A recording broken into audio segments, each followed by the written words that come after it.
some energy experts are warning that the current ongoing electricity crisis at Eskom could lead South Africa to stage 8 of load shedding. And this comes after the utility announced that it may run out of diesel as it tries to keep the lights on. As it stands, South Africa is currently experiencing stage 4 power cuts after a number of generation units at some power stations failed. Now, what does stage 8 actually look like, and what would it mean for a country like ours? Well, let's try and make sense of this for you now. Bring in energy experts and director at the Center for Renewable and Sustainable Energy Studies with Stellenbosch University. That's Professor Sampson Mamphweli, who's with us via our video link. And Prof. Mamphweli, it's great to have you on the program. Thanks very much indeed for making time. So what we heard so far is that if the situation doesn't improve, we may very well see stage 6 being implemented, but our schedules actually show that the situation could get to stage 8. If that does happen, help us understand what it looks like in South Africa. What does that mean materially? Morning, Ayanda and the viewers. Yes, the situation is getting quite dire, and it's being made worse by the situation between Ukraine and Russia. The diesel prices are going up, and we expect that they will continue to rise as long as that situation still prevails. So now, when you look at the current situation at Eskom, where we are having as much as 16,000 megawatts and just over that going offline, due to breakdowns, that puts the Eskom system at under severe pressure.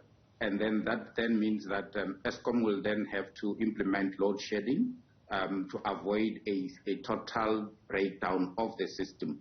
So what they're saying when they talk about the stage 6 load shedding and moving towards the stage 8 load shedding, that is the reality that we may have to face.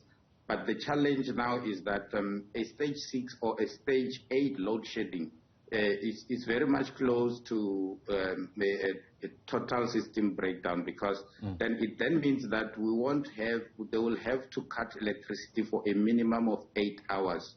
How they do it is that they can then share those 8 hours amongst provinces or amongst cities and things like that.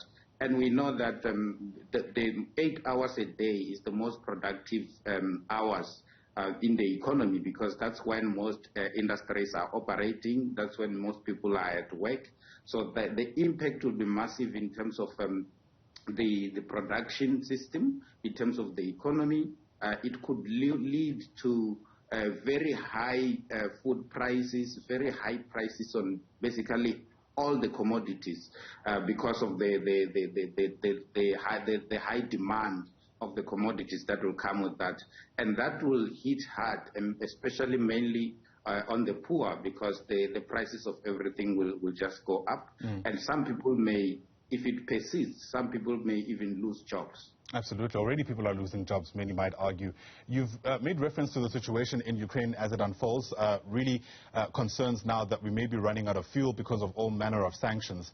Quite a sobering briefing that came from Eskom yesterday. What stood out for me is that we're spending about 700,000 rand per unit, per hour, to keep gas turbines turning, and that amounts to also about 14 liters of diesel per second. Well, yes. We'll speak about the alternatives in just a moment. As a start, does that sound right to you? Yes, it sounds. It doesn't sound right, but we have no option but to do that, because what happens is when Eskom, those are emergency reserves that we're supposed to basically run under emergency situations, not under any other situation. Now Eskom is being forced to run the open cycle gas turbines for quite a long time, as opposed to on emergency purposes. So the challenge again is the cost of running those turbines. And when Eskom make their submissions to NERSA, they have a budget, a particular budget for running those gas turbines, and that budget is quickly running out, which basically means that Eskom in their next regulatory clearing account, they may have to submit very high figures, which basically comes back to the fact that the consumers will have to bear the cost of that. Now, in terms of alternatives, we have alternatives such as in the renewable energy sector, the wind and the solar energy systems. And those have been helping, the ones that we have online, they've been helping the country quite a lot.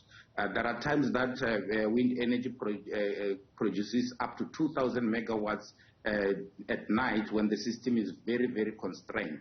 So what we have done at Stellenbosch University also is to look at the aspects of the grid, because our grid is also constrained in terms of where you can locate these renewable energy systems.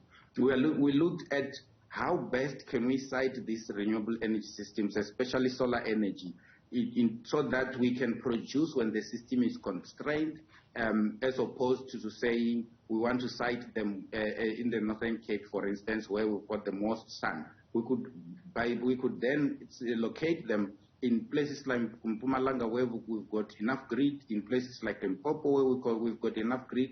They will be slightly expensive than a project located in the Northern Cape, for instance, but they will provide the much needed power at the time that the system is constrained.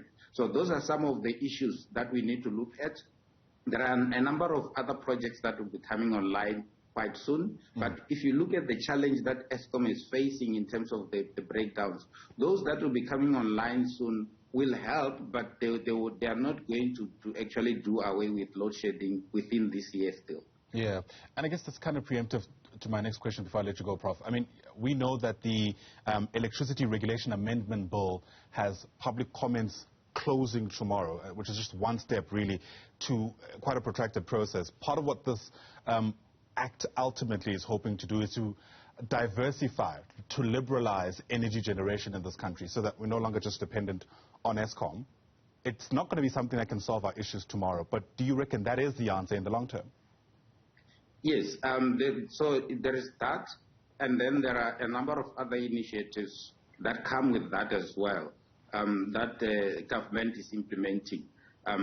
Those initiatives, most of them we will start seeing their impact in about a year or two, because building a renewable energy system or a power plant takes about 2 years, a minimum of 2 years.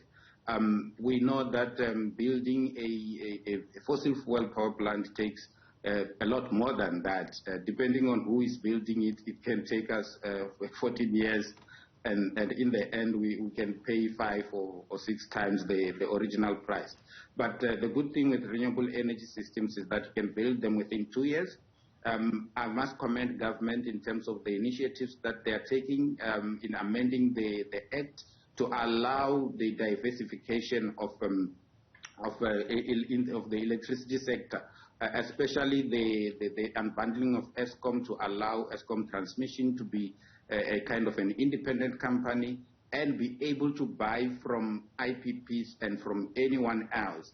And that is going to also introduce competition, by the way, which will then lead to lower electricity prices as opposed to what is happening now, where electricity prices are just skyrocketing every day. Absolutely. Well, hopefully that answer is forthcoming sooner than later. For now, thanks for your time. Really do appreciate it. Professor Sampson Mamphweli is with the Center for Renewable and Sustainable Energy Studies at Stellenbosch University. Once again, Prof, thanks very much indeed.